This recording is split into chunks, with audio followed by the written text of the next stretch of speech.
नमस्कार, मैं डॉक्टर सरिता Upadhyay एसएनएटी women's university Churchgate के हिंदी विभाग में विजिटिंग फैकल्टी के तौर पर अध्यापन का कार्य करती हूँ।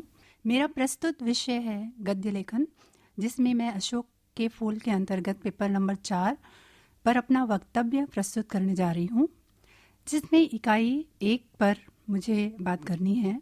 इसके अंतर्गत 4 मुद्दे हैं। पहला है हिंदी निबंध परंपरा और ललित निबंध।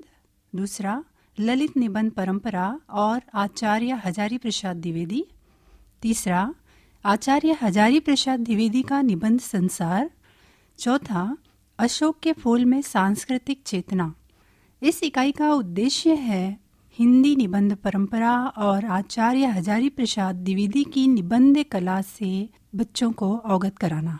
अरस्तु की विचारात्मक कृतियों को निबंध का पूर्व रूप कहा जा सकता है। इस आधार पर यदि निबंध के पाश्चात्य इतिहास पर दृष्टिपात किया जाए तो उसका उद्भव ईसा की 3री-4वीं शताब्दी के पूर्व तक माना जा सकता है, परंतु मोंटेन से पहले निबंध जैसी रचनाओं में दार्शनिक और आध्यात्मिक पक्ष अधिक मुखरित होता था।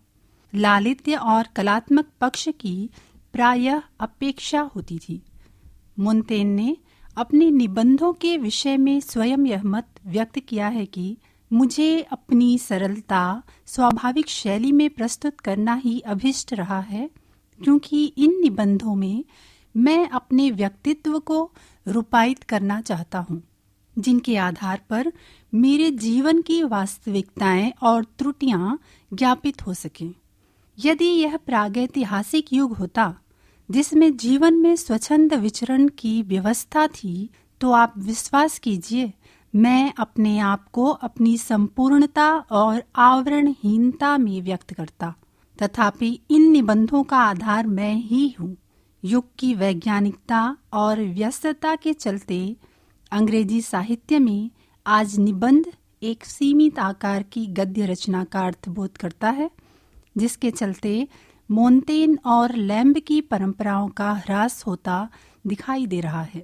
हिंदी की सभी साहित्य विधाओं पर पाश्चात्य प्रभाव बंगला भाषा के माध्यम से आया है, लेकिन निबंध के बारे में डॉक्टर रामविलास शर्मा का कथन है कि बंगला में उपन्यास, कविता, नाटक आदि के लिए आदर्श मिल सकते हैं, परंतु प्रताप नारायण मिश्र आदि के निबंध हिंदी की अपनी उपज हैं।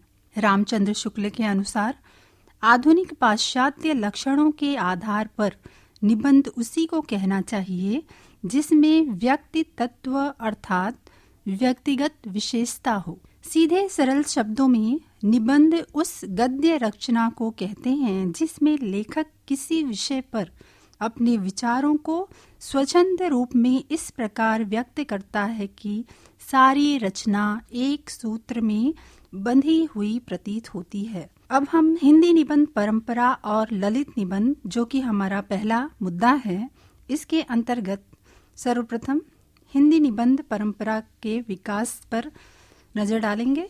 हिंदी के अन्य गद्य विधाओं के समान ही हिंदी निबंध परंपरा का विकास भारतेंदु युग से प्रारंभ हुआ। इस काल में भारतीय समाज में एक नई चेतना का विकास हो रहा था। पढ़े लिखे लोग अपने विचारों को स्वच्छंदता पूर्वक एक निजीपन लिए हुए ढंग से स्वतंत्र रूप से व्यक्त करने लगे थे। इस समय तक हिंदी की अनेक पत्र पत्रिकाएं प्रकाशित होने लगी थीं, जिनमें हरिश्चंद्र चंद्रिका, उदंत मार्तंड, ब्राह्मण, हिंदी प्रदीप, बनारस अखबार, सार सुधानिधि आदि महत्वपूर्ण थी। इन समाचार पत्रों एवं पत्रिकाओं में विविध विषयों पर जो विचार व्यक्त किए जाते थे, उन्हें ही हिंदी निबंध का प्रारंभिक रूप कहा जा सकता है। लेखकों के समक्ष अनेक विषय थे। वे सामयिक, राजनीतिक, सामाजिक, धार्मिक विषयों के माध्यम से प्रकाश डालते रहते थे। स्पष्ट रूप से यह स्वीकार किया जाना चाहिए कि हिंदी के प्रारंभिक निबंध पत्रकारिता से सीधे जुड़े हुए थे। भारतेंदु युग के निबंधकारों ने साधारण और गंभीर से गंभीर विषयों की रचना की। सामाजिक एवं राजनीतिक गतिविधियों पर स्वच्छंद रूप से विचार व्यक्त करते हुए इन्होंने हिंदी निबंध को विकास पथ की ओर अग्रसर किया। इस तरह हम देखते हैं कि भारतेंदु युग के निबंधकारों में विषय की व्यापकता एवं विविधता दिखाई देती है। इनकी शैली में हास्य व्यंग एवं मनोरंजन की प्रधानता है। इन निबंधों का प्रमुख उद्देश्य राजनीतिक विषमता और सामाजिक कुरीतियों पर चोट करना रहा है। इस युग के निबंधकारों का मूल्यांकन करते हुए डॉक्टर रामविलास शर्मा ने लिखा है, जितनी सफलता भारतेंदु युग के लेखकों को निबंध रचना में मिली, उतनी कविता और नाटक में भी नहीं मिली। बाबू गुलाब राय के अनुसार निबंध की पृष्ठभूमि में रहने वाला निजीपन, हृदयोल्लास और चलतेपन के लिए भारतेंदु युग चिरस्मरणीय रहेगा। अब हम आते हैं हिंदी निबंध के विकास के द्वितीय चरण की ओर। द्वितीय चरण आचार्य महावीर प्रसाद द्विवेदी का युग कहा गया है।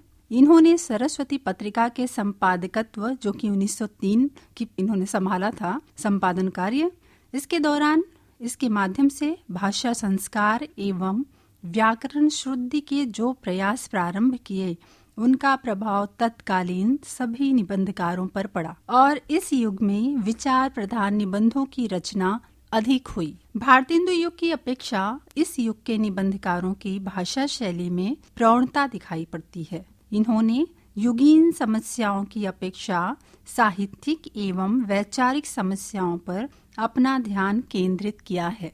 हास्य व्यंग की अपेक्षा साहित्यिक एवं वैचारिक समस्याओं पर अपना ध्यान केंद्रित करते हुए भी इनमें हास्य व्यंग की अपेक्षा गंभीरता अधिक दिखाई देती है। तीसरा चरण है हिंदी निबंध का आचार्य शुक्ल का। शुक्ल युग के निबंध क्षेत्र में पदार्पण करने से इसे नए आयाम एवं नई दिशाएं प्राप्त हुई। उनके चिंतामणि निबंध संकलन में निबंध कला के सभी गुणों का समावेश दिखाई देता है। शुक्ल जी के निबंधों में भाव विचार अर्थात हृदय एवं बुद्धि का संतुलित समन्वय दिखाई देता है। ये युग हिंदी निबंध विकास का स्वर्ण युग कहा जा सकता है। इस युग में निबंधों को विषय क्षेत्र अधिक व्यापक रूप से प्राप्त हुआ। निबंधों को विषय क्षेत्र के अनुसार उसमें गंभीरता एवं सूक्ष्मता भी आई। ये निबंध मनोविज्ञान, साहित्य, संस्कृति, इतिहास सभी विषयों की मौलिक समस्याओं की बड़ी ही सूक्ष्म पकड़ के साथ प्रस्तुत किया जाता था, किंतु निबंधों में भावुकता एवं आत्मीयता का तत्व भी पर्याप्त मात्रा में बना रहा। निजी अनुभूतियों एवं वैयक्तिक भावनाओं का प्रकाशन भी शुक्ल युग के निबंधकारों ने खूब किया है। भाषा शैली की दृष्टि से यह युग द्विवेदी युग की तुलना में अधिक विकसित एवं प्रौढ़ है। आचार्य शुक्ल इस युग की महानतम उपलब्धि कहे जा सकते हैं और वे हिंदी के सर्वश्रेष्ठ निबंधकार भी थे। शुक्ल जी ने हिंदी निबंध को जो नए आयाम दिए, उससे हिंदी निबंध का परवर्ती काल में विविध मुखी विकास हुआ। विषय क्षेत्र, वैचारिकता, भाषा शैली सभी दृष्टियों से हिंदी निबंध ने नई दिशाएं खोजी। इस काल में समीक्षात्मक व विचारात्मक निबंधों के साथ भी पर्याप्त रचना हुई। इसी युग में नंद दुलारे वाजपेयी, डॉक्टर नगेंद्र, दिनकर प्रसाद, इलाचंद्र जोशी, जैनेन्द्र, प्रभाकर माचवे, भगीरथ मिश्र, रामविलास शर्मा, डॉक्टर विद्यानिवास मिश्र, कुबेरनाथ राय, देवेंद्र सत्यार्थी, कन्हैयालाल मिश्र, प्रभाकर, हजारी प्रसाद द्विवेदी आदि उल्लेखनीय रहे हैं। आचार्य नंद दुलारे वाजपेयी शुक्ल जी की परंपरा को आगे बढ़ाने वाले प्रमुख निबंधकार हैं। उनके निबंध आधुनिक साहित्य, नया साहित्य नए प्रश्न में संकलित है। वैयक्तिकता एवं व्यंग विनोद की झलक भी उनके निबंधों में पर्याप्त मात्रा में उपलब्ध है। आचार्य हजारी प्रसाद द्विवेदी शुक्लोत्तर युग के सर्वश्रेष्ठ निबंधकार माने जा सकते हैं। इनके निबंध संग्रहों में कल्पलता, अशोक के फूल, कूटज, विचार प्रवाह, विचार वितर्क उल्लेखनीय है। इनके निबंधों में विषय और व्यक्ति का संतुलित समन्वय तो है ही, साथ ही उनकी विद्वता एवं विषय की गहरी पकड़ भी परिलक्षित होती है।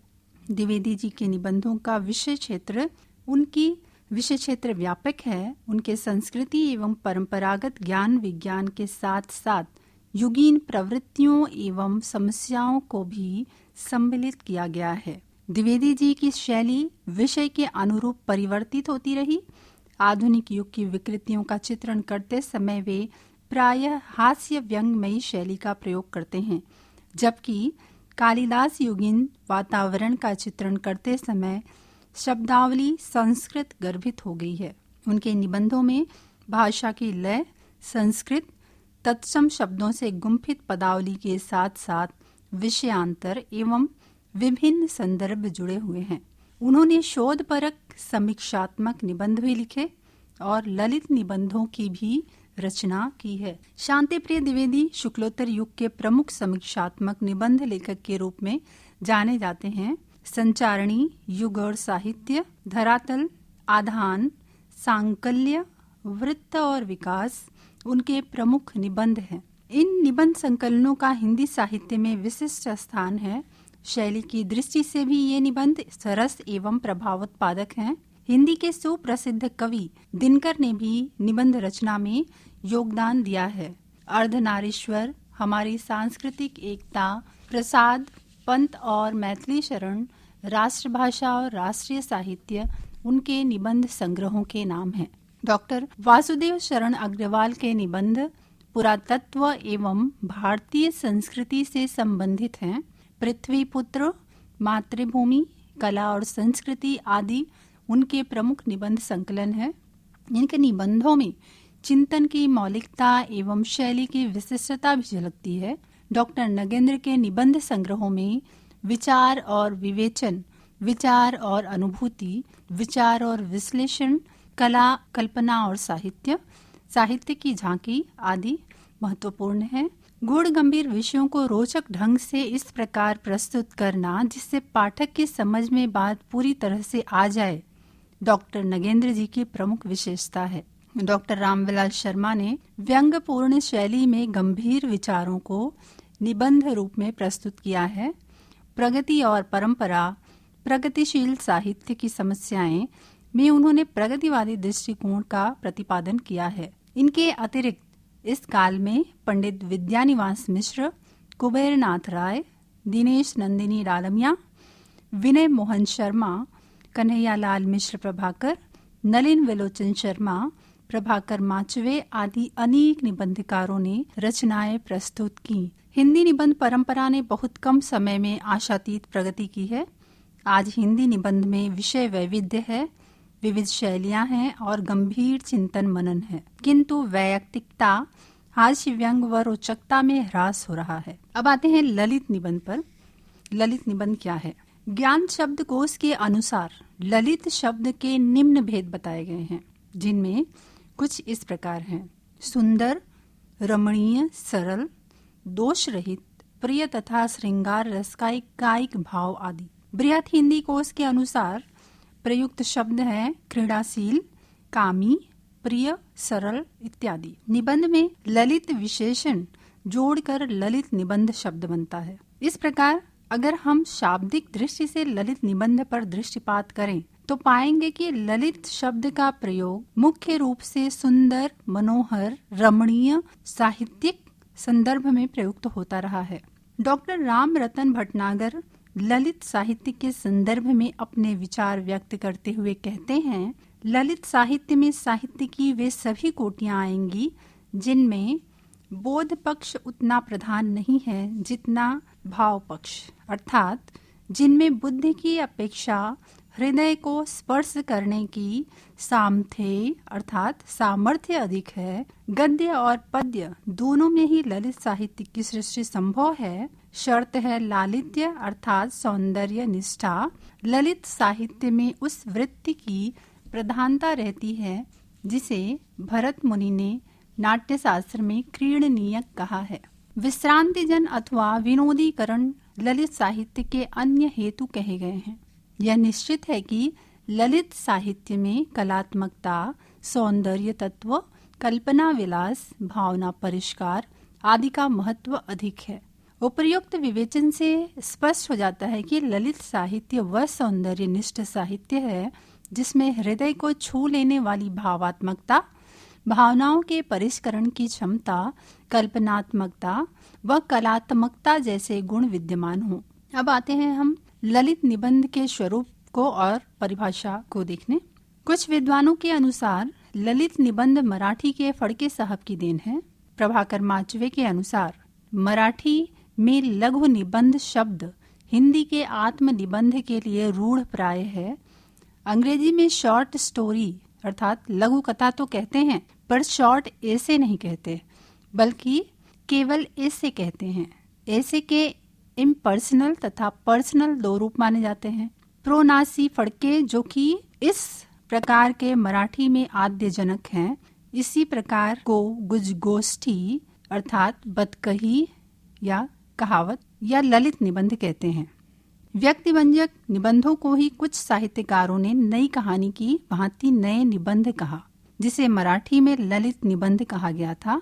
संस्कृत के अगाध पांडित्य और सरसता तथा बंगला के लालित्य को साथ लेकर हिंदी निबंधों को क्षेत्र में आचार्य हजारी प्रसाद द्विवेदी का आगमन हुआ था और तभी से हिंदी के उन व्यक्ति व्यंजक निबंधों को ललित निबंध की संज्ञा प्राप्त हुई है, जिसकी अन्यतम शर्त लालित्य योजना हो। इसी तरह कुछ विद्वान व्यक्ति व्यंजक अथवा व्यक्तिगत या व्यक्तिपरक निबंधों को ही ललित निबंध मानने के पक्ष में हैं। ऐसे ही विद्वानों में डॉक्टर रमेश कुंतल मेघ लिखते हैं, पहली कोटि के अंतर्गत भावात्मक या व्यक्तिगत निबंधों को रख सकते हैं, जिनको लिरिकल बोध एवं मनोविज्ञान से जोड़ा जा सकता है। नितांत व्यक्तिगत निबंध चारु निबंध हो जाते हैं। वैसे ललित निबंध होना इनका प्रधान गुण है। श्री रामस्वरूप चतुर्वेदी का कथन है, सामाजिक विकास की दृष्टि से उदारतावादी काल के अंतर्गत साहित्य के क्षेत्र में रोमांटिक प्रवृत्तियों को विशेष बल मिलता है, जिनके तत्वाधान में प्रगीत और निबंध काव्य रूप प्रमुखतः अभिव्यक्ति के माध्यम बनते हैं। स्पष्ट ही इस प्रकार के अपेक्षा निबंधों में पर की अपेक्षा स्व का महत्व अधिक रहता है। किसी विषय के स्पष्टीकरण या शास्त्रीय प्रतिपादन के लिए प्रस्तुत कृतियां इन निबंधों से अलग प्रबंध या लेख कही जाएंगी।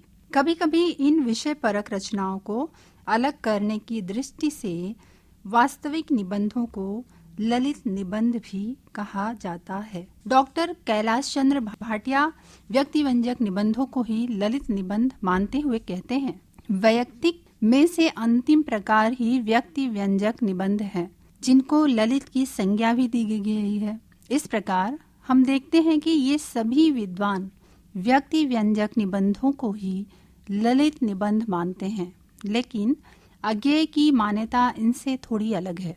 अज्ञेय जी का मानना है कि ललित निबंध नाम अपनी सीमा में सार्थक तो है, लेकिन व्यक्ति व्यंजक निबंध और ललित निबंध समानार्थक नहीं हो सकते। व्यक्ति व्यंजक निबंधों की एक कोटि ही ललित निबंध नाम के अंतर्गत आएगी। व्यक्तित्व की व्यंजना अनेक प्रकार से हो सकती है।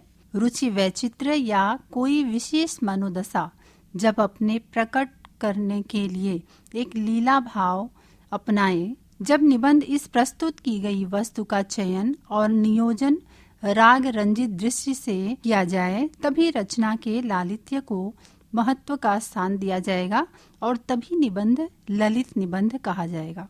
लीला भाव प्रधान नहीं हो सकता। जहाँ वस्तु को राग रंजित रूप में प्रस्तुत करने का आग्रह न हो, फिर भी व्यक्तित्व की व्यंजना उसमें हो और कमी रही हो, वहाँ निबंध को ललित निबंध कहना ठीक नहीं होगा। इसीलिए व्यक्तित्व व्यंजक अथवा व्यक्तित्व रंजित नाम मुझे अधिक सही जान पड़ता है। उनकी व्याप्ति अधिक है और ललित निबंध केवल एक वर्ग होगा। ये था अज्ञेय जी का विचार ललित निबंधों के बारे में। इस प्रकार हम देखते हैं कि निबंध के दो प्रकार हैं, वस्तुगत अथवा वस्तु व्यंजक और व्यक्तिगत अथवा व्यक्ति व्यंजक। वस्तु व्यंजक निबंध अर्थात वे निबंध जिसमें वैयक्तिकता का पुट निम्न स्तर पर विद्यमान होता है और किसी विषय का प्रतिपादन बहुत ही वस्तुगत स्तर पर किया जाता है।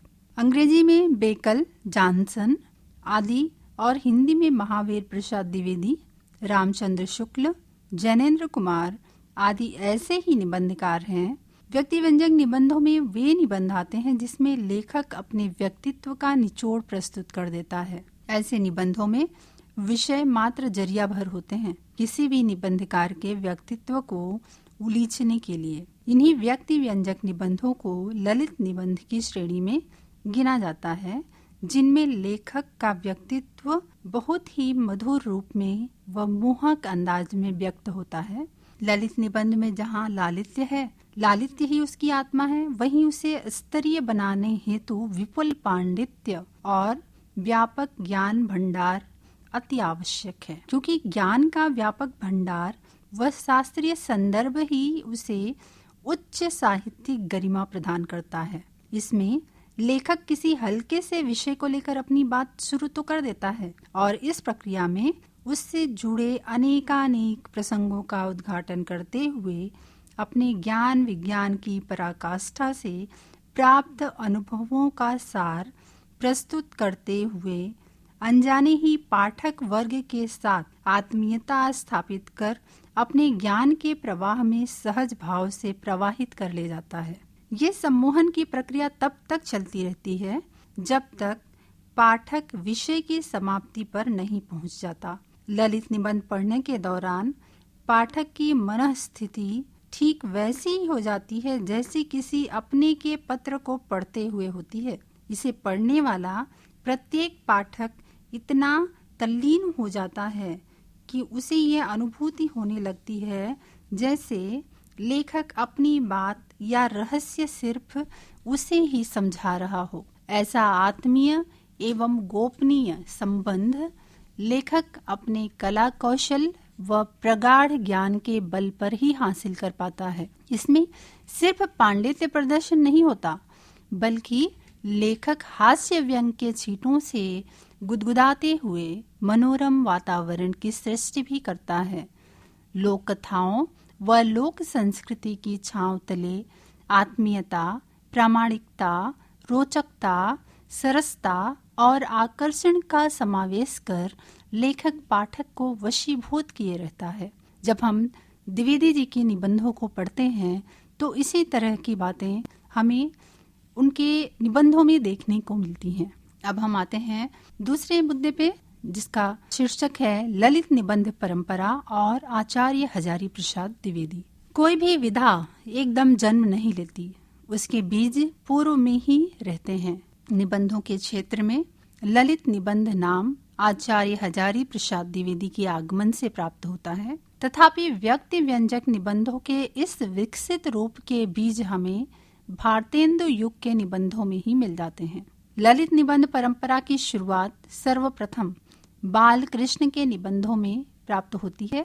डॉक्टर द्वारिका प्रसाद सक्सेना लिखते हैं कि उनके निबंधों में वैयक्तिकता के साथ साथ उनकी निर्भीकता, निश्चलता, पर दुख कातरता, सहृदयता, वत्सलता, सुंदरता, उग्रता, कर्तव्यपरायणता, राष्ट्रीयता, नम्रता, सरलता, तेजस्विता, निर्ममता, हास्यप्रियता आदि के दर्शन होते हैं। भट्ट जी ने लगभग 1,000 निबंध लिखे, जिनमें खटका, लौ लगी रहे, जवान चढ़ती उम्र, रस में फीकापन कब आता है, चलन, अकिल अजीरन रोग, इंग्लिश पढ़े सो बाबू होए, इंग्लिश साइज द मित्र से मुलाकात, पंच महाराज, पत्नी स्तवन, मंत्र कलाप, खल बंदना, देवताओं से हमारी बातचीत आदि लालित्य संपन्न निबंध हैं।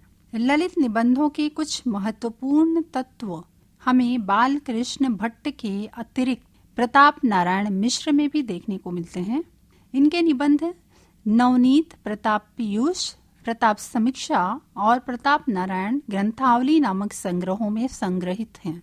प्रताप समीक्षा में प्रताप पीयूष और निबंध नवनीत के ही अधिकांश निबंध संग्रहित हैं तथा प्रताप नारायण ग्रंथावली में 191 निबंध संकलित किए गए हैं। इन्होंने बड़े, छोटे छोटे और अति साधारण विषयों पर संक्षिप्त निबंध लिखे हैं।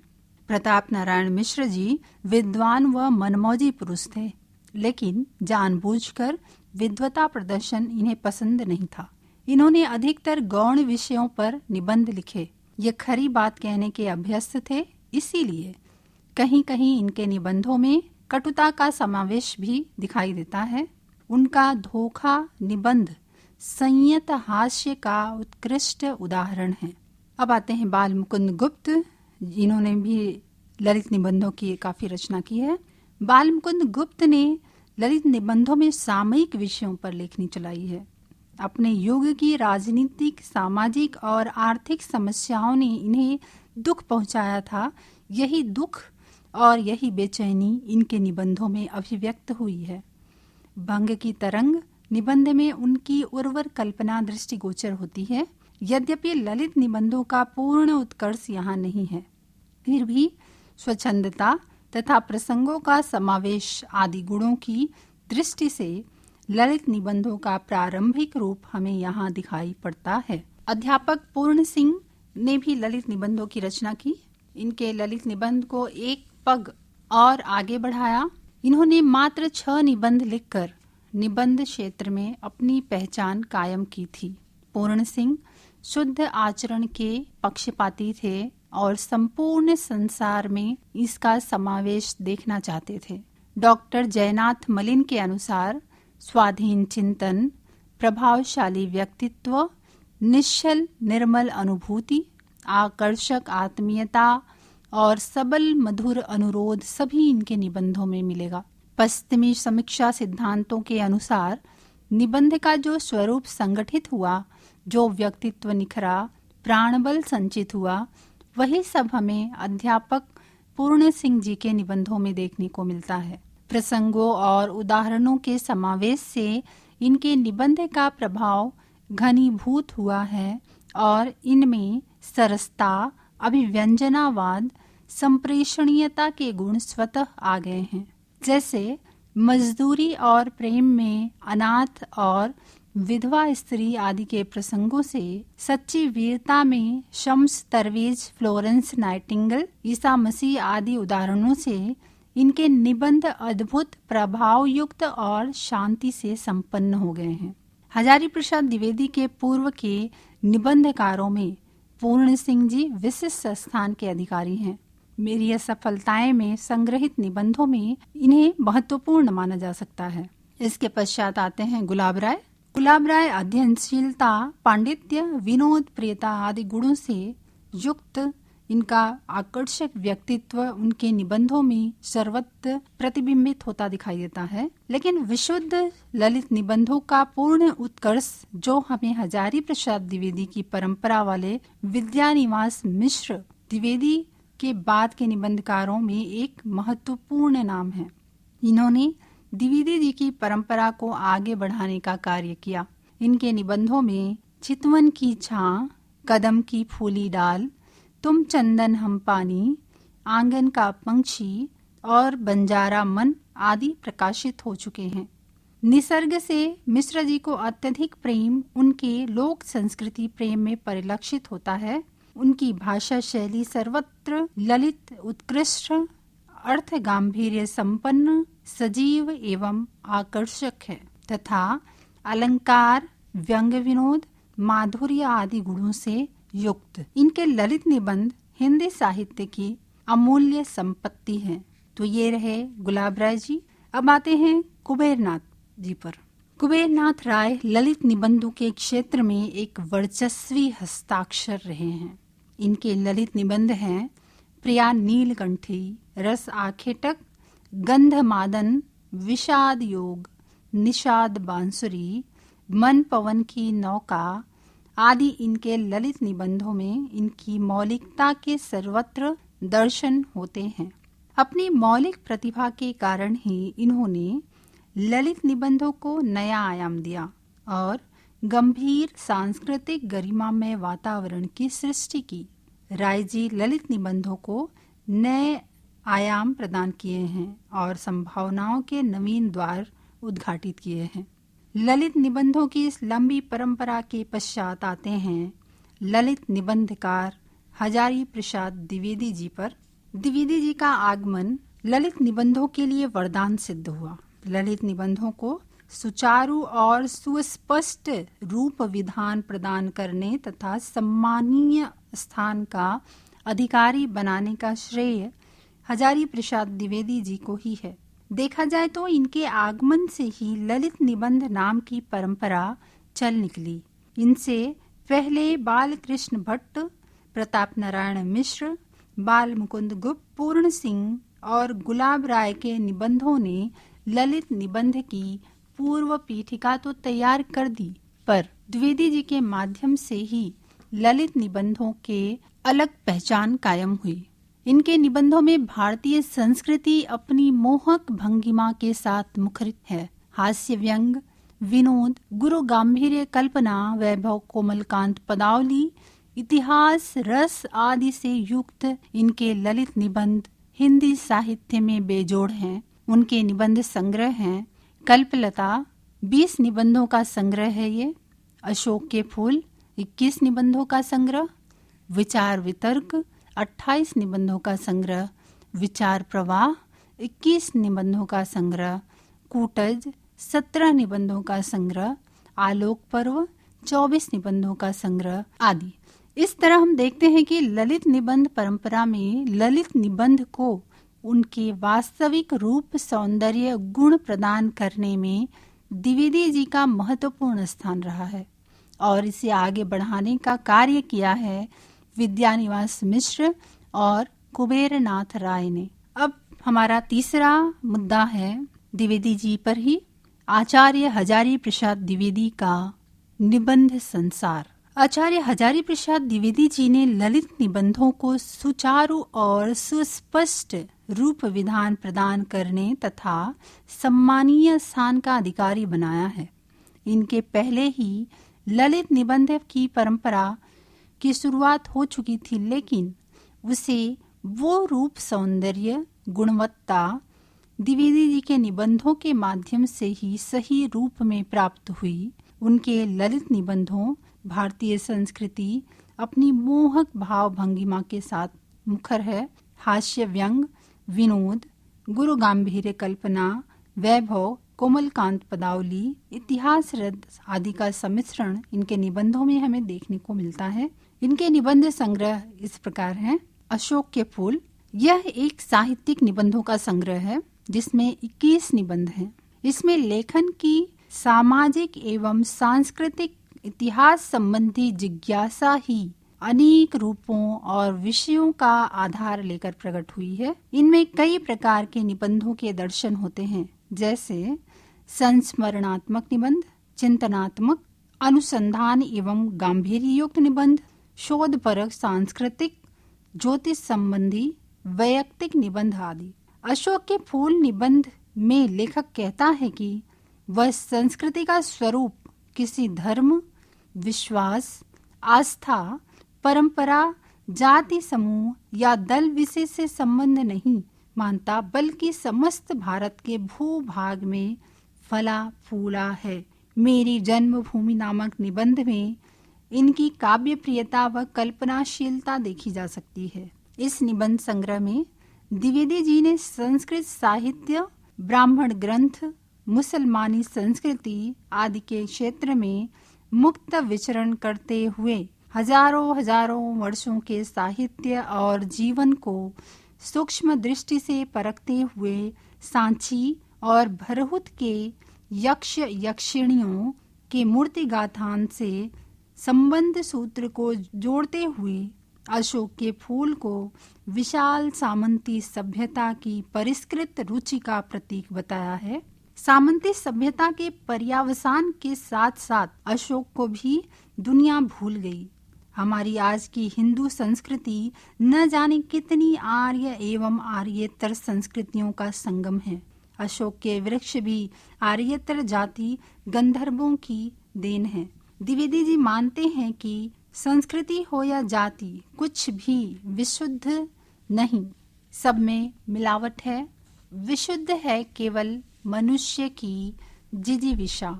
मनुष्य जाति की अबाध यात्रा यूं ही निरंतर चलती जाएगी और इसमें पता नहीं कितने धर्माचार, विश्वास, व्रत, उपवास विलुप्त होते जाएंगे। इस प्रकार आचार्य जी ने इस ललित निबंध में सब कुछ को अप्रधान मानकर मनुष्य को ही प्रमुख माना है। मनुष्य की जीवनी शक्ति का दुर्गम अभियान जारी रहेगा। वे मानवतावादी साहित्यकार हैं, अतः इस निबंध में उनकी मानव में आस्था प्रकट हुई दिखाई देती है। दूसरा निबंध संग्रह विचार वितर्क, यह 28 निबंधों का संकलन है। दूसरी बार के प्रकाशन के दौरान इसमें कुछ पुराने पाठ निकाल लिए गए। इनमें साहित्य, दर्शन, भक्ति, संस्कृत आदि की अनेक जटिल गुत्थियां दिखाई देती हैं। इन पर लेखक ने गहराई से विचार करते हुए हर जगह कोई न कोई नवीन व्याख्या देने की चेष्टा की है। सभी निबंध एक ही जाति के नहीं हैं, लेकिन इनका प्रमुख विषय साहित्य ही है। जैसे प्रेमचंद का महत्व, सत्य का महसूल, गतिशील चिंतन, जबकि दिमाग खाली है आदि। भक्ति और संत काव्य पर कितने भी निबंध हैं। संस्कृति और साहित्य पर प्रकाश डालने वाले ये सभी निबंध विवेचनात्मक व अध्ययन पूर्ण हैं। अगला निबंध संग्रह है विचार प्रवाह। विचार प्रवाह निबंध संग्रह में समय समय पर लिखे गए लेखों और भाषणों का संग्रह है। कुछ निबंध पहले के हैं और कुछ बाद के। इसी में रविंद्रनाथ ठाकुर की एक कविता का अनुवाद भी है, जो द्विवेदी जी को विशेष प्रिय है। 1956 में प्रकाशित इस निबंध संग्रह में कुल 21 निबंधों और भाषणों का संग्रह है। इसमें खास तौर पर साहित्यिक व शोध संबंधी निबंधों को रखा गया है। उदाहरण, साहित्य का मर्म, ये इस पुस्तक का दूसरा व्याख्यान है। भक्ति व संत काव्य पर लिखे गए निबंधों में नए ज्ञान का प्रकाश हमें दिखाई देता है। द्विवेदी जी की दूरदृष्टि विषय की गहराइयों में प्रवेश कर चमत्कारिक निष्कर्ष तक पहुंचा देती है। पुराने बात को नए ढंग से प्रस्तुत करने की कला में ये सिद्धहस्त दिखाई देते हैं। उनकी शैली में जो तेज है वह किसी विषय की गहराई में पहुंचा देने की अद्भुत शक्ति रखती है। इनकी भाषा में संस्कृत का पूर्ण वैभव, लोक जीवन की समूची सरसता और भावाभिव्यक्ति की अमूर्त क्षमता दिखाई देती है। विषयानुसार भाषा के अंदाज व तेवर बदलते रहते हैं। इनकी भाषा इनके व्यक्तित्व को प्रतिबिंबित कर देती है। इसी तरह अगला निबंध संग्रह है कल्पलता। 2008 में लिखे गए इस निबंध संग्रह में 20 निबंध हैं।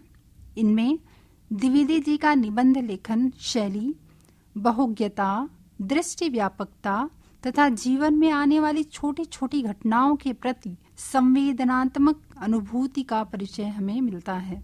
इनमें संग्रहित कुछ निबंध का निर्देशन करते हैं तो कुछ वैयक्तिक निबंध हैं और कुछ में हिंदी साहित्य की उन्नति, संलग्न संस्थाओं तथा व्यक्तियों के उपाय निर्देश किए गए हैं।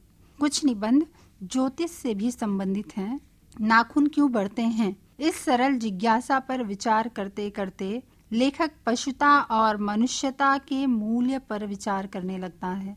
इसी तरह आम फिर बौरा गए में कालिदास युगीन जीवन की चर्चा करने लगते हैं। ठाकुर जी की बटोर में ठाकुर जी के प्रति लोगों की उदासीनता की बात सोचते सोचते कल्पना जगत में प्राचीन भारतीय सांस्कृतिक रंगमंच और उस पर होने वाले अनेक परिवर्तन सजीव हो उठते हैं। इन निबंधों को पढ़कर पाठक अपने को अधिक समृद्ध, अधिक ज्ञानवान और अधिक समर्थ पाता है और वह मानवीयता की उच्च सीढ़ियों पर चढ़ता सा अनुभव करने लगता है। साहित्य का नया कदम भी द्विवेदी जी के आधुनिक साहित्य की गतिविधि पर ऐसे सुलझे और संतुलित विचार हैं जो अन्यत्र नहीं मिलते। इसमें काल्पनिक वार्तालाप को अनेक मतधारी साहित्यिकों के विचारों को पारस्परिक रूप से संबद्ध करके देखने की चेष्टा की गई है। आधुनिक प्रगतिवादियों का प्राचीनों पर कसा हुआ व्यंग, प्राचीनों द्वारा आधुनिकों पर किया गया मुक्ति प्रहार, उभय पक्ष द्वारा कभी इस पक्ष पर तो कभी उस पक्ष पर ली गई मीठी चुटकी पाठकों के हृदय में गुदगुदी पैदा कर देती है। समालोचक की डाक, महिलाओं की लिखी कहानियां, मनुष्य की सर्वोत्तम कृति साहित्य निबंध अपने में महत्वपूर्ण हैं, जिनमें लेखक ने अनेक रूप में हमारे ज्ञान की अभिवृद्धि की है। अब आते हैं अगले निबंध संग्रह कूटज पर। इस निबंध संग्रह में 17 निबंध संकलित हैं। द्विवेदी जी ने सुदूर हिमालय की चट्टानों में मिलने वाले ठिगने कद के पुष्पों से लदे कूटज के वृक्षों को देखकर उसके रूप और जीवनी शक्ति पर मुग्ध हो जाते हैं। कूटज और कूटज का ध्वनि साम्य मिलने पर वे उसके व्युत्पत्ति की ओर मुड़ते हैं। कूटज के संदर्भ में रूप बड़ा अथवा नाम भारतीय पंडितों के द्वारा सैकड़ों बार निचोड़कर इस पर विचार करने लगते हैं। इसी बीच में कवि रहीम तथा अपने प्रिय कवि कालिदास के मेघदूत का भी प्रसंग ले आते हैं। विषम परिस्थितियों में जीते, संघर्षों में भी मुस्कुराते कूटज को देखकर वे यही सोचते हैं कि वह केवल अपने लिए नहीं जी रहा, सुख दुख में समान भाव से जीता चला जाता है, हृदय से अपराजित होकर इसीलिए खुशामद, चाटुकारिता, छिद्रान्वेषण, मिथ्याडंबर आदि सबसे मुक्त है और ऐसा कूटज वास्तव में धन्य है। इस प्रकार हम देखते हैं कि द्विवेदी जी के इन निबंधों में हमें हास्य, व्यंग, विनोद, गुरु गांभीर्य, कल्पना, वैभव, कोमलकांत पदावली, इतिहास, रस आदि का सम्मिश्रण सहर्ष ही देखने को मिलता है। अब हमारा अगला मुद्दा अशोक के फूल निबंध संग्रह में सांस्कृतिक चेतना। भारतीय संस्कृति के अनन्य पुजारी आचार्य हजारी प्रसाद द्विवेदी अपने जन्म काल से लेकर ऐसे वातावरण में रहे थे जहां पर इनके भावों और विचारों पर भारतीय संस्कृति की छाप पड़ना स्वाभाविक ही था। उनका पैतृक निवास, शिक्षा दीक्षा, साहित्यिक जीवन तथा कार्य क्षेत्र आदि भारतीय संस्कृति की पावन पयस्विनी के प्रवाह से अनुस्यूत थे। इसके अलावा गुरुदेव टैगोर का संपर्क तथा काशी हिंदू विश्वविद्यालय आदि के वातावरण में रहने के कारण इनके निबंधों में भारतीय संस्कृति के तत्वों की बहुलता पाई जाती है। विषय चाहे कोई भी हो, सर्वत्र भारतीय संस्कृति की छाप दिखाई पड़ती है। हमें भारतीय संस्कृति की झलक प्रकट रूप में अशोक के फूल में संकलित निबंधों, भारतवर्ष की सांस्कृतिक समस्या, भारतीय संस्कृति की देन तथा संस्कृत का साहित्य आदि में देखने को मिलती है। हम जानते हैं कि विश्व में अनेक संस्कृतियां उदित हुईं, जिनमें भारतीय संस्कृति अत्यंत प्राचीन है। भारतीय संस्कृति पर अनेक संस्कृतियों का प्रभाव पड़ा और ये संस्कृतियां भारतीय संस्कृति का अभिन्न अंग बनती चली गईं। आज हमारी संस्कृति का जो रूप हमारे सामने है वह हमारी विशुद्ध संस्कृति का नहीं बल्कि अन्य संस्कृतियों का मिश्रण है। विभिन्न प्रभावों के चलते हमारी संस्कृति पर विकट समस्याओं का प्रभाव भी पड़ा, लेकिन समय के प्रबल वेग में वे सारी समस्याएं बह गईं और हमारी संस्कृति की अजस्र धारा अपनी सहज गति से प्रवाहित होती रही। संस्कृति को परिभाषित करें तो हम देखते हैं कि आचार्य द्विवेदी ने संस्कृति को परिभाषित करते हुए लिखा है कि संस्कृति मनुष्य की विविध साधनाओं की सर्वोत्तम परिणति है। धर्म के समान वह भी अविरोधी वस्तु है। वह समस्त दृश्यमान विरोधों में सामंजस्य स्थापित करती है। अर्थात संस्कृति मनुष्य की साधना का परिणाम है। अपनी निर्मलता व स्वच्छंदता के साथ वह निर्बाध गति से बह रही है। संस्कृति का कार्य मानव जीवन में आए अथवा समाज विरोधी तत्वों को विनष्ट करते हुए मानव मात्र में समता एवं एक सूत्रता स्थापित करना है। अपनी इसी चेतनता व गुणों के कारण भारतीय संस्कृति ने अपनी एक अलग ही छाप छोड़ी है। अगर हम भारत के अतीत पर दृष्टिपात करें तो पाते हैं कि समय समय पर नाना जातियां सिर्फ भारत भूमि में प्रविष्ट ही नहीं हुई बल्कि यहीं की होकर रही भी। इसका परिणाम यह हुआ कि विभिन्न संस्कृतियों ने हमारी संस्कृति में मिलकर हमें प्रभावित किया, जिससे हमारे धार्मिक स्वरूप एवं जीवन को उनसे बहुत संघर्ष करना पड़ा। भारत आगमन के पश्चात आर्य यहाँ के सभ्य एवं असभ्य कही जाने वाली जातियों से मिले। परिणामतः यहाँ की जातियों पर उनके कला, साहित्य तथा धार्मिक गतिविधियों का प्रभाव पड़ा हुआ दिखाई देता है, जिससे यहाँ के जातियों की दिनचर्या, आचार विचार, रहन सहन पर भी पारस्परिक प्रभाव हमें दिखाई देता है। द्विवेदी जी के अनुसार इन्हीं नाना जातियों का मिलन क्षेत्र यह भारतवर्ष है। इन मनुष्यों को कल्याण मार्ग की ओर अग्रसर करना ही हमारी असली समस्या है। इन जातियों और वर्गों के बीच का सामंजस्य ही इनके जीवन को कलुषित एवं संघर्षमय होने से बचाता रहा है। जीवन में खुशहाली व शांतिपूर्ण जीवन जीने के लिए मानव कल्याण विरोधी समस्याओं का निदान ढूंढता ही रहता है। मुगलों के आगमन के पूर्व हिंदुओं के रहने के स्थान को हिंदुस्तान तथा हिंदुस्तान में रहने वालों को हिंदू नाम से संबोधित किया जाता था। लेकिन मुगल मध्यकाल में ये हिंदू और मुसलमान दो जातियों में विभाजित हो गए। हिंदुओं में भी ढेरों जातियां बन गईं। कुछ जातियां किसी कबीले के रूप में इधर उधर घूमना छोड़कर किसी स्थान विशेष में बस गईं। इनमें अहिर, डोम, दुसाध जातियां आती हैं। ये लोग ब्राह्मणों को सर्वोच्च मानते हैं। कुछ जातियां जैसे चमार, बढ़ई आदि खास प्रकार के पेशे के कारण विशेष श्रेणी की मान ली गई। कुछ जातियां ऐसी भी हैं जो मूलतः कोई धार्मिक संप्रदाय थीं, जैसे उत्तर भारत के अतीत, बंगाल के युगी और बोस्टम आदि। दो जातियों के मिश्रण से भी कुछ जातियां बनी। नेवार नामक जाति को रिजली ने राष्ट्रीय जाति कहा है। अपने मूल स्थान से दूर बसने के कारण भी कई नवीन जातियां बनी। गुजरात के नागर ब्राह्मण तथा बंगाल के कायस्थों का मूल संभवतः एक ही है। इसी तरह कुछ जातियां रीति नीति के सही पालन न करने के कारण अपनी मूल जाति से बहिष्कृत की जाने पर नई जातियों में तब्दील हो गई। मुगलों के आगमनोपरांत हिंदू मुस्लिम विरोधी कट्टर भावनाएं प्रबल हो उठी थी।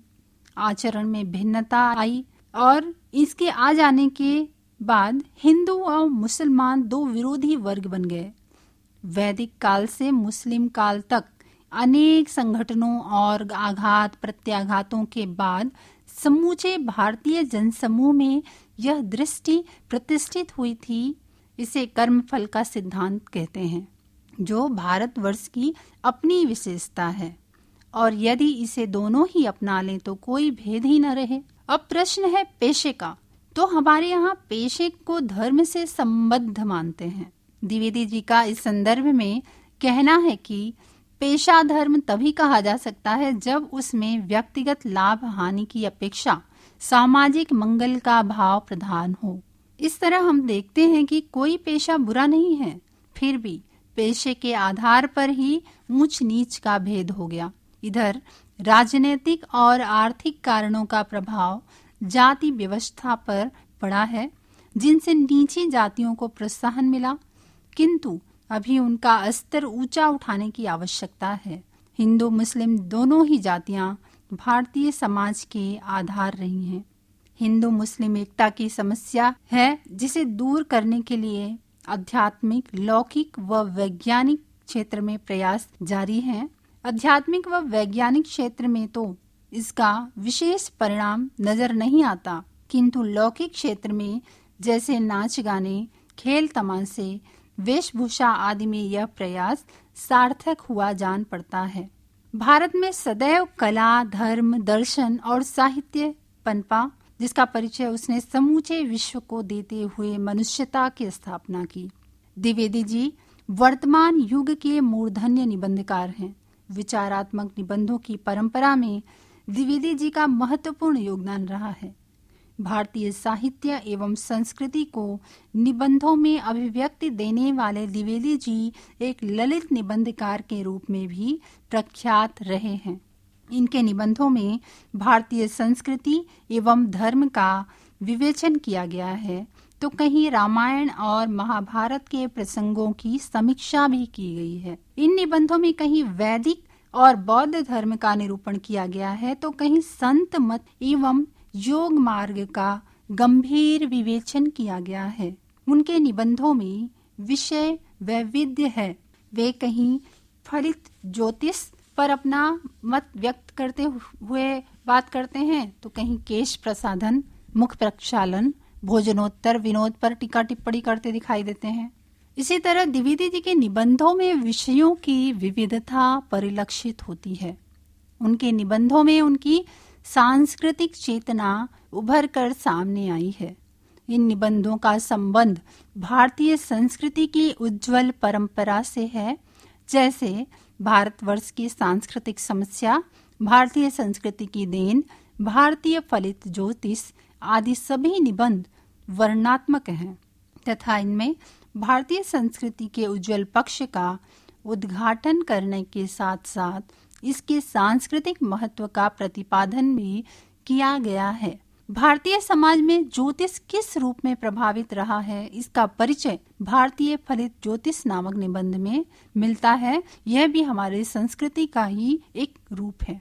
द्विवेदी जी के निबंध संस्कृत साहित्य के गहन अध्ययन को व्यक्त करते हैं। उनमें भारत की सांस्कृतिक परंपरा एवं दर्शन का भली भांति समन्वय हुआ है। जहाँ कहीं से उन्हें कुछ भी आकर्षण की वस्तु मिली, उसका समावेश उन्होंने अपने निबंधों में करते हुए अपनी विद्वता का परिचय दे दिया। इन निबंधों में भारत की संस्कृति, परंपरा, जीवन मूल्य एवं मानवीय आदर्शों की अद्भुत छटा विद्यमान दिखाई देती है। डॉक्टर द्वारिका प्रसाद सक्सेना के अनुसार आपके निबंध चिंतन एवं मनन से परिपूर्ण भारतीय सभ्यता पर आधारित हैं तथा जीवन एवं जगत की गहन अनुभूतियों के भंडार हैं। उनमें प्राचीनता, नवीनता का विलक्षण सामंजस्य दृष्टिगोचर होता है। इन्होंने अपने इन निबंधों के माध्यम से नव निर्माण का संदेश दिया है। वे संस्कृति के प्रति अंधश्रद्धा के हिमायती नहीं थे और न ही उन्होंने संकीर्णतावादी दृष्टिकोण का कभी समर्थन किया। भारतवर्ष की सांस्कृतिक समस्या, भारतीय संस्कृति की देन जैसे निबंधों में उन्होंने भारतीय संस्कृति के ऐतिहासिक विकास को भली भांति देखा परखा है और उसके उन तत्वों का समग्रता से विश्लेषण किया है जो विश्व बंधुत्व एवं लोक कल्याण की दृष्टि से अत्यंत उपयोगी हैं। शुद्ध सांस्कृतिक निबंधों के अलावा अशोक के फूल, मेरी जन्मभूमि जैसे निबंधों में उन्हें जहाँ कहीं भी अवसर मिला वहाँ इस विषय पर अपने विचार व्यक्त करने का लोभ संवरण नहीं कर पाते। लोक जीवन व लोक संस्कृति के तत्व भी निबंधों में प्रचुरता से मिलते हैं। इस निबंध में वे एक जगह कहते हैं कि नाना जातियों और समूहों में विभाजित मनुष्य सिमटता आया है। उसका कोई भी विश्वास, कोई भी नीति रीति चिरंतन होकर नहीं रह सकी है। उनके ना तो मंदिर ही अविमिश्र हैं, न देवता ही चिरकालिक हैं। मनुष्य किसी दुस्तर तरन के लिए कृत संकल्प है। जातियों और समूहों के भीतर से उसकी विजय यात्रा अनाहत गति से बढ़ रही है। वह अपनी इष्ट सिद्धि के लिए बहुत भटका है, अब भी भटक रहा है, पर खोजने में वह कभी विचलित नहीं हुआ। ये अद्भुले नृत्य गीतों की परंपराएं उसकी नवग्राहिणी प्रतिभा के चिन्ह हैं। ये नवीन प्रति देवताओं की कल्पना उसके राह खोजने की निशानी है और ये भूली हुई परंपराएं इस बात का संकेत करती हैं कि वह परंपरा और संस्कृति के नाम पर जमे हुए किताब संस्कारों को फेंक देने की योग्यता रखता है। साहित्यिक का कर्तव्य तो स्पष्ट है कि वे कभी किसी प्रथा को चिरंतन न समझें, किसी रूढ़ी को दुर्विजय न माने और आज की बनने वाली रूढ़ियों को भी त्रिकाल सिद्ध सत्य न मान ले। इतिहास विधाता का स्पष्ट इंगित संकेत इसी ओर है कि मनुष्य में जो मनुष्यता है, जो उसे पशु से अलग कर देती है, वही आराध्य है। क्या साहित्य, क्या राजनीति, सबका एकमात्र लक्ष्य इसी मनुष्यता की सर्वांगीण उन्नति है। इसी प्रकार भारतवर्ष की सांस्कृतिक समस्या में वे कहते हैं, न जाने किस अज्ञात काल से नाना जातियां आकर इस देश में बसती रही हैं और इसकी साधना को नाना भाव से जोड़ती मोड़ती रही हैं, नया रूप देती रही हैं और समृद्ध करती रही हैं। इस देश का सबसे पुराना उपलब्ध साहित्य आर्यों का है। इन्हीं आर्यों के धर्म और विश्वास नाना अनुकूल प्रतिकूल परिस्थितियों में बनते बदलते अब तक इस देश की अधिकांश जनता के निजी धर्म और विश्वास बने हुए हैं। उन्होंने लोक जीवन के ऋतु पर्व, उत्सव त्योहार, शकुन, सुक्तियों, मृगया विनोद, क्रीड़ा विलास, प्रसाधन, मनोविनोद आदि का उल्लेख भी किया है। इन्होंने पूर्व और पश्चिम के सांस्कृतिक तत्वों को समीप लाने पर बल दिया है तथा अपनी संस्कृति की श्रेष्ठता पर बल देते हुए विभिन्न धर्मों, संप्रदायों, जातियों और राष्ट्रों के साथ पूर्व व पश्चिम के अंतर को भी एक मानव रूप में देखने के पक्षपाती रहे हैं। इन निबंधों के माध्यम से द्विवेदी जी ने मानव मात्र को लोक कल्याण का संदेश दिया है। वह निश्चय ही उनके उदार मानवतावादी दृष्टिकोण का परिचायक है। वे मानव के महान आदर्शों को नई परिस्थितियों के अनुकूल बनाकर ग्रहण करने के पक्षपाती हैं, क्योंकि ऐसा करने से हम ऊपर तो उठेंगे ही, सारे संसार को भी कुछ न कुछ ऐसा अवश्य मिलेगा जिससे उसे वर्तमान प्रलयंकर अवस्था से उबरने का मौका मिले। तो यह था गद्य लेखन में अशोक के फूल की पहली इकाई। अब आते हैं दूसरी इकाई पर। दूसरी इकाई में भी पिछली इकाई की तरह ही 4 मुद्दे हैं, जिसमें पहला मुद्दा है अशोक के फूल, निबंधों का विषय वैविध्य। दूसरा मुद्दा है अशोक के फूल में लालित्य योजना। तीसरा मुद्दा है अशोक के फूल में प्रकृति। चौथा मुद्दा है अशोक के फूल का भाषा और शिल्प। और 5वीं इकाई है अध्ययन हेतु चयनित निबंध, जिनमें अशोक के फूल के अंतर्गत कुछ चुने गए निबंधों की बात है। उनका नाम है वसंत आ गया, घर जोड़ने की माया, मेरी जन्मभूमि, अशोक के फूल, सावधानी की आवश्यकता, आपने मेरी रचना पढ़ी, भारतवर्ष की सांस्कृतिक समस्या, पुरानी पोथियाँ, एक कुत्ता एक मैना, मनुष्य ही साहित्य का लक्ष्य है। ये निबंध अशोक के फूल में अध्ययन हेतु चयनित निबंध है। अब हम आते हैं अपनी पहली इकाई, दूसरी इकाई के अंतर्गत पहला मुद्दा अशोक के फूल निबंधों का विषय वैविध्य। अशोक के फूल निबंध संग्रह में 21 निबंध संग्रहित हैं और हर एक निबंध विषयगत विविधता से परिपूर्ण है। इनके सांस्कृतिक निबंधों में अशोक के फूल, मेरी जन्मभूमि, भारत की सांस्कृतिक समस्या, भारतीय संस्कृति की देन, मनुष्य ही साहित्य का लक्ष्य है जैसे निबंधों में द्विवेदी जी ने भारतीय संस्कृति के दिव्य दर्शन करवाए हैं।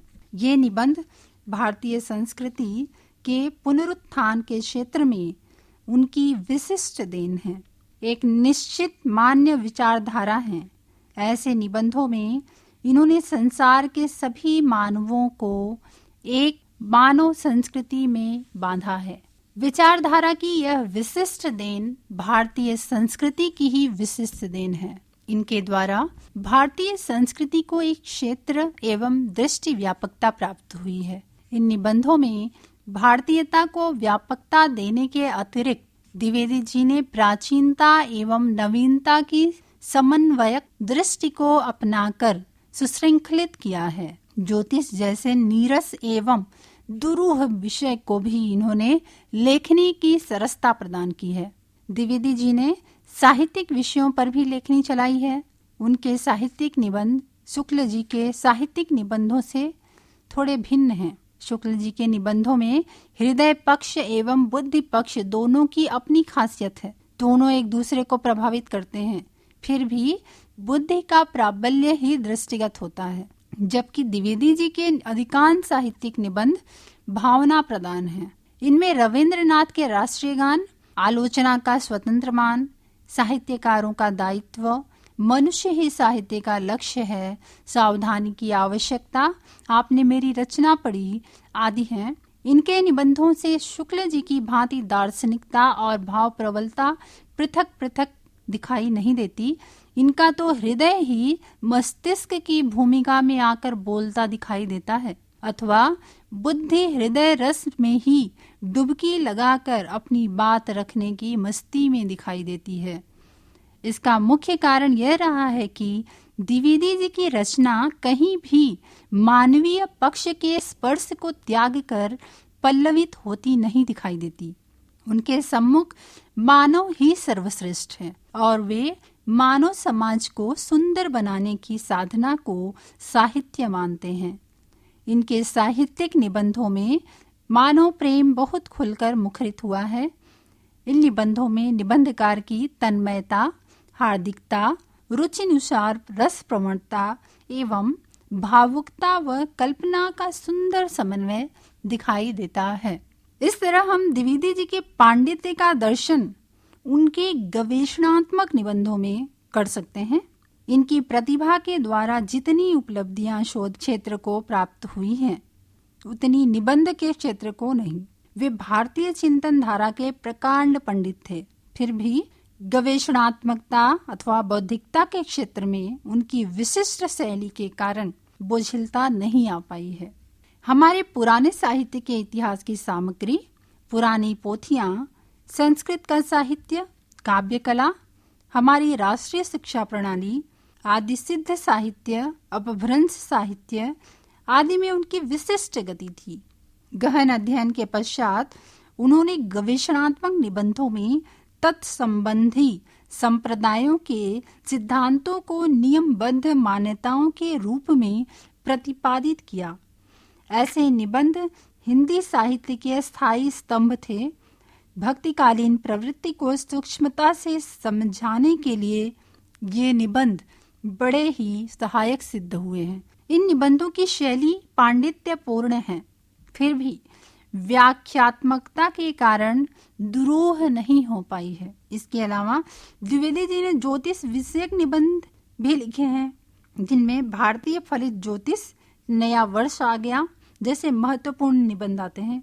भारतीय फलित ज्योतिष में ज्योतिष की विशेष सामग्री, प्राचीनता की दृष्टि से ज्योतिष का अध्ययन करते हुए उसके कार्य तथा गृह व राशियों संबंधी भ्रामक धारणाओं का निवारण व ज्योतिष शास्त्र में नई विचारधारा के विकास को इन्होंने बखूबी दर्शाया है, जिसमें आज भारतीय फलित ज्योतिष बहुत आगे बढ़ चुकी है। इसी तरह नया वर्ष आ गया में भारत के राष्ट्रीय संवत्सर के साथ असुरों, यवनों, शकों और आर्यों की दीर्घ साधना से प्राप्त ज्ञान की अनुभूति से संपन्न है।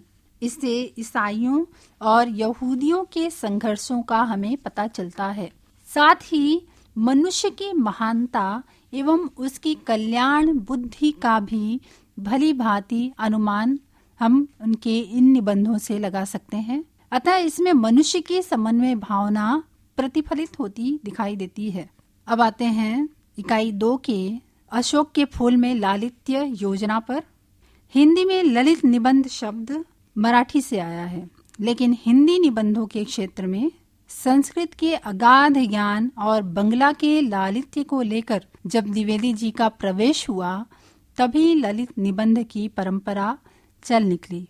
द्विवेदी जी का निबंध संग्रह लालित्य की अनगिनत विशेषताओं से परिपूर्ण है। इसकी सर्वप्रथम विशेषता है मानवतावाद। वे मानते हैं कि संपूर्ण जगत के विकास का मूल केंद्र मनुष्य है, क्योंकि वही इस विषय का सर्वाधिक शक्तिशाली प्राणी है। उसने प्रकृति की प्रतिकूलताओं को अपनी सामर्थ्य से अनुकूल बनाया है। कैसी भी विषम परिस्थिति क्यों न हो, अंततः मानव मूल्यों की ही विजय होगी। मनुष्य को सदैव तप, त्याग, संयम, सच्चाई एवं कर्म मार्ग पर चलना चाहिए। उनका मानवतावाद रविंद्रनाथ का मानवतावाद है। जो मानव समाज में किसी प्रकार का भेद या वर्ग मानकर नहीं चलता। इनके ललित निबंध ईश्वर की सर्वशक्ति सत्ता की घोषणा करते हैं। ये संपूर्ण सृष्टि उसी परमेश्वर की इच्छा से अस्तित्व में आई है। यहाँ जो कुछ हो रहा है सब उस ईश्वर की इच्छा के अनुसार, अतः सुख हो या दुख सभी को समभाव से ग्रहण करना चाहिए। ये निबंध कर्म की प्रेरणा व संदेश देने वाले हैं। निष्क्रिय प्रार्थना व बाह्य आडंबर पर द्विवेदी जी को बिल्कुल भी विश्वास नहीं था और ये बात उनके निबंधों में स्पष्ट रूप से देखी जा सकती है। वे मनुष्य ही साहित्य का लक्ष्य है निबंध में कहते हैं। इस देश में हिंदू हैं, मुसलमान हैं, ब्राह्मण हैं, चांडाल हैं, धनी हैं, गरीब हैं, विरुद्ध संस्कारों और विरोधी स्वार्थों की विराट वाहिनी है। इसमें पद पद पर गलत समझे जाने का अंदेशा है। प्रतिक्षण विरोधी स्वार्थों के संघर्ष में पिस जाने का डर है। संस्कारों और भावावेशों का शिकार हो जाने का अंदेशा है। परंतु इन समस्त विरोधों और संघातों से बड़ा और सबको छाप कर विराज रहा है मनुष्य। उनके ललित निबंधों में भारतीय संस्कृति की झलक साफ दिखाई देती है। ये निबंध भारतीय संस्कृति व अस्मिता के व्याख्याता हैं। उनके विचार से न जाने कितने प्रकार की जातियों के धर्माचारों, विश्वासों, जीवन पद्धतियों को अपने में आत्मसात करके भारतीय संस्कृति का स्वरूप जो आज हमारे सामने है बना है। डॉक्टर विजयेंद्र स्नातक ने उनके बारे में लिखा है कि भारतीय वाङ्मय की समृद्ध परंपरा 3 धाराओं में होकर प्रवाहमान है। धर्म और दर्शन के 2 फूलों में बहने वाली पहली धारा है, दूसरी धारा भाषा और साहित्य के फूलों में बंधी है और तीसरी धारा इतिहास और विज्ञान के फूलों में बहती है। इन 3 धाराओं में भारतीय वाङ्मय की विशाल ज्ञान राशि समेटी जा सकती है। इस त्रिवेणी का संगम किसी एक साहित्यकार में असंभव नहीं तो दुर्लभ अवश्य है। पंडित हजारी प्रसाद द्विवेदी के व्यक्तित्व में हम इन धाराओं का संगम पाते हैं। तो ये थे डॉक्टर विजयेंद्र स्नातक के विचार हजारी प्रसाद द्विवेदी जी के बारे में। हम द्विवेदी जी के ललित निबंध में देखते हैं कि उनकी सुस्पष्ट विचारधारा, गहन अनुभूति और उत्कृष्ट कल्पना वैभव का संकेत हमें उनके निबंधों से ही मिल जाता है। भारतीय संस्कृति व जीवन के प्रति उनका एक सुनिश्चित दृष्टिकोण था। उनकी तीक्ष्ण बुद्धि बाह्य आवरण को भेद अंतरतम में छिपे सत्य तक पहुंच जाती थी। उन्होंने पूर्वाग्रह रहित होकर निष्पक्षता से मनन चिंतन करके अपने विचारों की दृढ़ मीनार खड़ी की थी। द्विवेदी जी की गहन अनुभूति, उनका रागात्मक व्यक्तित्व उन्हें सृष्टि के किसी भी पदार्थ से सहजता से जोड़ देता था और वे उसका सुख दुख, आशा निराशा आदि को अनुभव करते थे। सामान्य सी बात भी अपनी कल्पना शक्ति के सहारे वे संपूर्ण विश्व की राजनैतिक, आर्थिक, सामाजिक, नैतिक और आध्यात्मिक सभी प्रकार की समस्याओं से जोड़ देते थे। सौंदर्य निष्ठा भी उनके ललित निबंधों की एक अन्यतम विशेषता है। सौंदर्य की आह्लादक धारा प्रवाहित करने के लिए उन्होंने केवल मानव जीवन की ही सहायता नहीं ली, वर्ण, प्राकृतिक सौंदर्य, देवी सौंदर्य और कलागत सौंदर्य का भी आश्रय लिया है। द्विवेदी जी ने ललित निबंधों के माध्यम से प्राचीन एवं नवीन में न तो समन्वय स्थापित किया है और न वो प्रत्येक प्राचीन को ग्रहण करने योग्य मानते हैं और न ही प्रत्येक नवीन को त्याज्य करना चाहते हैं। इनके निबंधों में हास्यपुट का भी बहुत बड़ा हाथ है। जैसे वे कहते हैं, मैं निश्चित जानता हूँ कि रहस्यवादी आलोचना लिखना कुछ हंसी खेल नहीं है। पुस्तक को छुआ नहीं, त्रैलोक्य विकंपित, यह क्या कम साधना है। इसी तरह एक कुत्ता और एक मैना निबंध में वे मैना दंपत्ति के नियमित भाव को लेकर कहते हैं, पति पत्नी जब कोई एक दिन का लेकर सुराख में रखते हैं तो उनके भाव देखने लायक होते हैं। पत्नी देवी का क्या कहना, एक तिनका ले आई तो फिर एक पैरों से साफ कर लिया और नाना प्रकार की मधुर और विजयोद्घोषी वाणी में गाना शुरू कर दिया।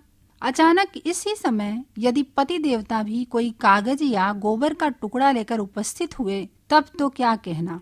दोनों के नाच गान और आनंद नृत्य से सारा घर मुखरित। इस तरह हम देखते हैं कि द्विवेदी जी का व्यंग जो है हमें हल्की थपकी देकर सचेत करता है। इसके अलावा परिष्कृत भाषा शैली इनके ललित निबंधों की अपनी विशेषता है। भाषा इनके इशारे पर नाचती सी प्रतीत होती है। प्रसंगानुकूल भाषा एवं शैली सरसता एवं रोचकता उत्पन्न करने में समर्थ है। अब हम आते हैं अगले मुद्दे पर। तीसरा मुद्दा अशोक के फूल में प्रकृति। भारत में मानव प्रेम के साथ प्रकृति प्रेम को भी महत्व दिया गया है। यहाँ पर प्रकृति मानव की चीर संगिनी के रूप में साथ देती आई है। द्विवेदी जी के निबंधों में प्रकृति प्रेम जगह जगह मुखरित हुआ है। एक कुत्ता और एक मैना में वे मैना के संदर्भ में प्रकृति को जोड़ते हुए कहते हैं, एक दिन वह मैना उड़ गई। सायंकाल कवि ने उसे नहीं देखा। जब वह अकेले आया करती है, उस डाल के कोने में, जब झिंगुर अंधकार में झंकारता रहता है, जब हवा में बांस के पत्ते झरझराते रहते हैं, पेड़ों की फांक से पुकारा करता है नींद तोड़ने वाला सांध्या तारा, कितना करुण है उसका गायब हो जाना। इनका प्रकृति के प्रति गहरा अनुराग, वनस्पति जगत से आत्मीयता और तरह तरह के पेड़ पौधों का सूक्ष्म निरीक्षण उनके अनेक निबंधों के माध्यम से नव निर्माण का संदेश देता है। वसंत आ गया निबंध में लेखक ने मनुष्य और प्रकृति को जोड़कर देखा है। इस भावात्मक निबंध में द्विवेदी जी ने शांति निकेतन के अपने निवास के चारों ओर के वृक्षों के प्राकृतिक विकास का अनुभूतिपूर्ण दिग्दर्शन कराया है। यहाँ लेखक ये बताने का प्रयास करते हैं कि भावुक मनुष्य ही नहीं, भावुक पेड़ पौधे भी पहले ही फलते फूलते हैं और जो भावुक नहीं होते वो नहीं फलते फूलते। लेखक ने अपने समीप के वृक्षों का अवलोकन करते हुए बतलाया है कि जब वसंतागमन पर शांति निकेतन में स्थित कुछ वृक्षों पर ऋतुराज के आगमन की सूचना पहले से ही मिल गई है, जिससे वे अपने पलक पावड़े स्वागत के लिए पुष्पों और नई कोपलों के रूप में सज्जित किए हुए हैं, पर कुछ उनकी दीर्घ सूत्रता के कारण अथवा अन्य कारणों से वसंतागमन की पूर्व सूचना उपलब्ध नहीं हो सकी है। अतः वे ज्यों के त्यों अपने पूर्व रूप में ही खड़े हुए हैं। लेखक ने प्रकृति में यह सूचना का कार्य संपूर्ण प्रकृति में कैसे फैलता है, इसके विषय में जिज्ञासा व्यक्त की है। उनके अनुसार वसंत आता नहीं, लाया जाता है। वसंत आ गया निबंध में वे प्रकृति का मानवीकरण करते हुए कहते हैं कि एक शीर्ष है जिस पर लंबी लंबी सूखी छिमियां भी लटकी हुई हैं। पत्ते कुछ झड़ गए हैं और कुछ झड़ने के रास्ते में हैं। जरा सी हवा चली नहीं कि अस्थि मालिका वाले उन्मत्त कापालिक भैरव की भांति खड़खड़ा कर झूम उठते हैं। इस तरह अशोक के फूल में प्रकृति अपने मोहक भाव भंगिमाओं में विद्यमान है।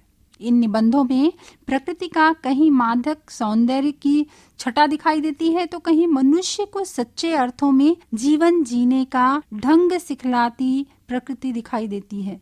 इसमें कहीं पर मनुष्य को सृष्टि का सर्वाधिक अद्भुत व सामर्थ्यशील प्राणी होने का उदाहरण मिलता है, तो इसी तरह इन निबंधों के माध्यम से हम द्विवेदी जी के व्यक्तित्व का नैसर्गिक सौंदर्य के प्रति सहज जुड़ाव देखते हैं। निबंधों में प्रकृति महज आकर्षण नहीं, वरन विपरीत परिस्थितियों में भी संघर्ष करते, हंसते, मुस्कुराते रहने का, स्वाभिमान व निर्भीकता से जीने का उपदेश भी देती है। प्रकृति के साथ द्विवेदी जी का आत्मीय जुड़ाव होने के कारण वे प्रकृति के हर अंदाज को समझ लेते हैं। अशोक के फूल उन्हें यह सीख देता हुआ प्रतीत होता है कि सब कुछ परिवर्तनशील है। भगवान महाकाल के कुंठ नृत्य से सब कुछ बदलेगा, सब नवीन बनेगा, क्योंकि मनुष्य की जीवनी शक्ति प्रबल है। वसंत हमें आस्था जगाता है कि युद्ध और प्रतिहिंसा के भाव क्षणिक हैं, इनसे घबराने की आवश्यकता नहीं। मूल स्वर तो प्रेम का है। सारी धरती और वसंत इसका सबूत है। द्विवेदी जी के अनुसार प्रकृति परमात्मा की रहस्य लीला है। वह सजीव है, प्रेरणा स्रोत है, उपदेशिका है, संदेश देने वाली है, पथ प्रदर्शिका है। प्रकृति का इनके निबंधों में आलंबन, उद्दीपन, अलंकारिक, मानवीकरण, प्रतीकात्मक, संदेशात्मक, रहस्यात्मक, देवी सौंदर्य, कलागत सौंदर्य, अनुभूतिगत सौंदर्य, जिसके अंतर्गत भावगत, विचारगत एवं कल्पनागत सौंदर्य दिखाई देता है। तो इस तरह हम देखते हैं अशोक के फूल में प्रकृति चेतना। अब आते हैं चौथे मुद्दे पर, अशोक के फूल का भाषा और शिल्प। आचार्य हजारी प्रसाद द्विवेदी विषयानुकूल भाषा लिखने में सिद्धहस्त रहे हैं। संस्कृत, अपभ्रंश, अंग्रेजी, हिंदी आदि भाषाओं पर अधिकार होने के कारण इनकी भाषा अत्यंत समृद्ध है। इन्होंने राष्ट्र हित को ध्यान में रखते हुए शुद्ध साहित्यिक परिष्कृत खड़ी बोली को ही अपनी अभिव्यक्ति का माध्यम बनाया। इनका शब्द भंडार अत्यंत व्यापक था। वे ज्योतिष, इतिहास, दर्शन, भाषा विज्ञान, साहित्य शास्त्र आदि के पंडित थे। इसीलिए इनकी भाषा इन सभी ज्ञान विज्ञान की पदावली से सुसज्जित है। खड़ी बोली के अतिरिक्त ये संस्कृत, प्राकृत, अपभ्रंश, भोजपुरी, बंगला आदि के प्रकांड विद्वान थे। अतः इन भाषाओं के शब्द और उद्धरण उनकी भाषा में सहज ही आ गए हैं, जिससे उनकी भाषा अत्यंत समृद्ध, सहज एवं व्यापक बन गई। इनकी भाषा में संस्कृत की तत्सम शब्दावली, तद्भव शब्द, देशज शब्द तथा अन्य भाषाओं के शब्दों का प्रयोग अत्यंत कुशलता से दिखाई देता है। भाषा को गतिशील और प्रवाहपूर्ण बनाने के लिए मुहावरे, लोकोक्तियों का भी खुलकर प्रयोग किया गया है। कहीं कहीं संस्कृत शब्दों की अधिकता के कारण इनकी भाषा क्लिष्ट हो गई है। इनका शब्द चयन सार्थक एवं सटीक है। इनकी भाषा में अलंकारिकता, चित्रोपमता और सजीवता जैसे गुण मिलते हैं। इन्होंने अपनी भाषा में लोक भाषाओं को भी स्थान दिया है। संज्ञाओं से क्रिया एवं विशेषणों के निर्माण ऐसे ही प्रयोग हैं। भाषा में माधुर्य का समावेश करने के लिए उन्होंने देशज तथा ग्रामीण शब्दों का प्रचुरता से प्रयोग किया है। संस्कृत की तत्सम शब्दावली के साथ साथ उसमें अंग्रेजी एवं उर्दू के प्रचलित शब्दों का प्रचुरता से प्रयोग किया गया है। भाषा को व्यावहारिक, सरस एवं मधुर बनाने के लिए वे संस्कृत, बंगला, हिंदी की सूक्तियों का प्रयोग करने से चूके नहीं हैं।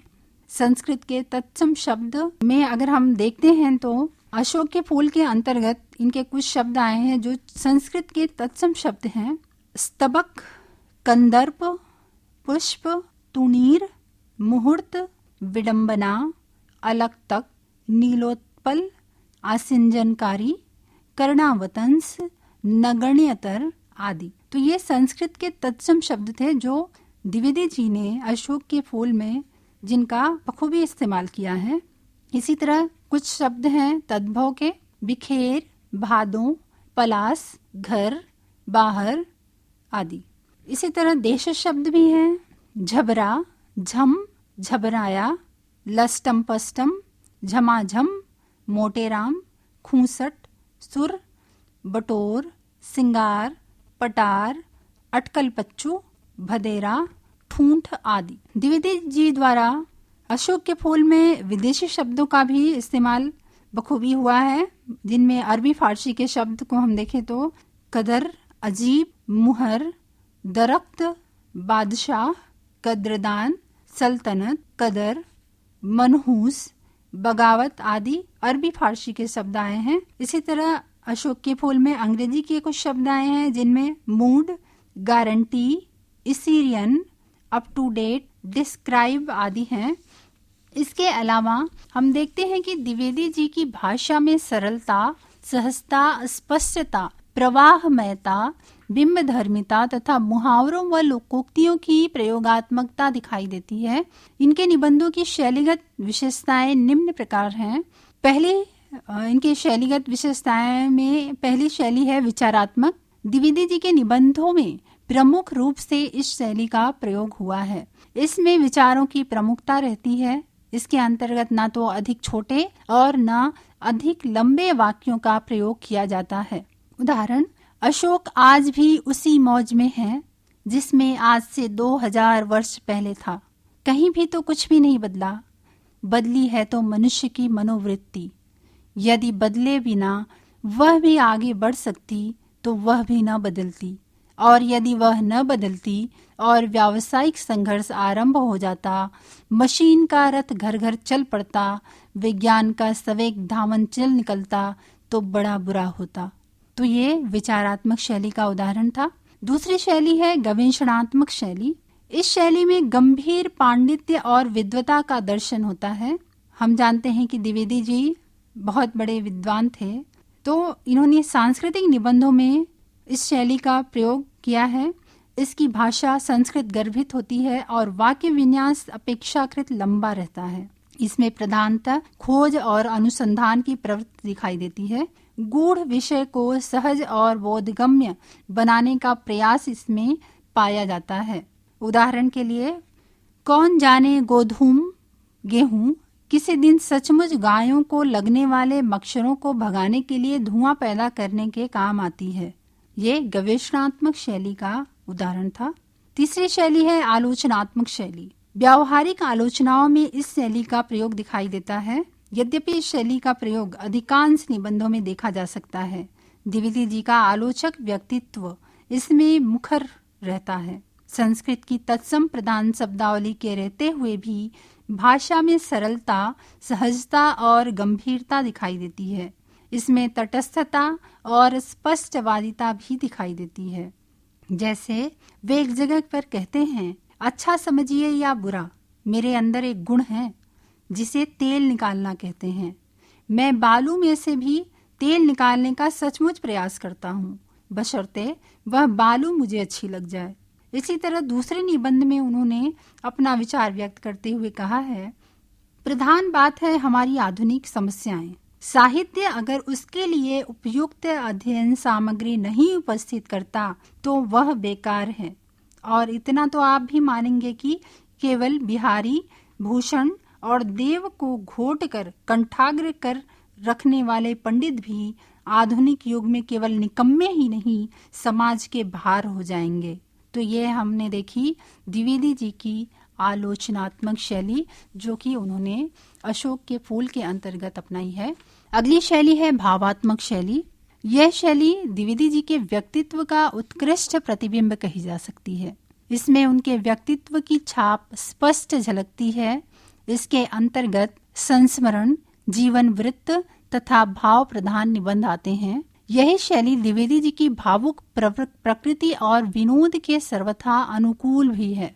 अशोक के फूल में लिखे गए निबंध अत्यधिक सजीव, प्रभावपूर्ण और हृदय स्पर्शी हैं। वे कहते हैं, जब मैं मूक हृदय का प्राणपण आत्मनिवेदन देखता हूँ जिसमें वह अपनी दीनता बताता रहता है, तब मैं यह सोच ही नहीं पाता कि उसने अपने सहज बोध से मानव स्वरूप में कौन सा अमूल्य आविष्कार किया है। इसकी भाषाहीन दृष्टि की करुण व्याकुलता जो कुछ समझती है उसे समझा नहीं पाती और मुझे इस दृष्टि से मनुष्य का सच्चा परिचय समझा देती है। तो यह रही द्विवेदी जी की भावात्मक शैली का उदाहरण, जो कि एक कुत्ता और एक मैना से संग्रहित था। अब आते हैं पांचवी शैली, हास्य और व्यंग की शैली। द्विवेदी जी ने अपने निबंधों में इस शैली का भी भरपूर इस्तेमाल किया है। इस शैली का प्रयोग हास्य और व्यंग की निर्मल धारा प्रवाहित करती है। शिष्टता और साहित्यिक का युग इनकी इस शैली का प्रधान गुण है। माधुर्य का सरल प्रवाह भी इसमें दिखाई देता है। वे कहते हैं, मैं निश्चित जानता हूँ कि रहस्यवादी आलोचना लिखना कुछ हंसी खेल नहीं है। पुस्तक को छुआ तक नहीं और आलोचना ऐसी लिखी कि त्रैलोक्य विकंपित यह क्या कम साधना है। तो ये थी हास्य व्यंग्य की शैली जिसका इस्तेमाल अशोक के फूल में हजारी प्रसाद द्विवेदी जी द्वारा हुआ।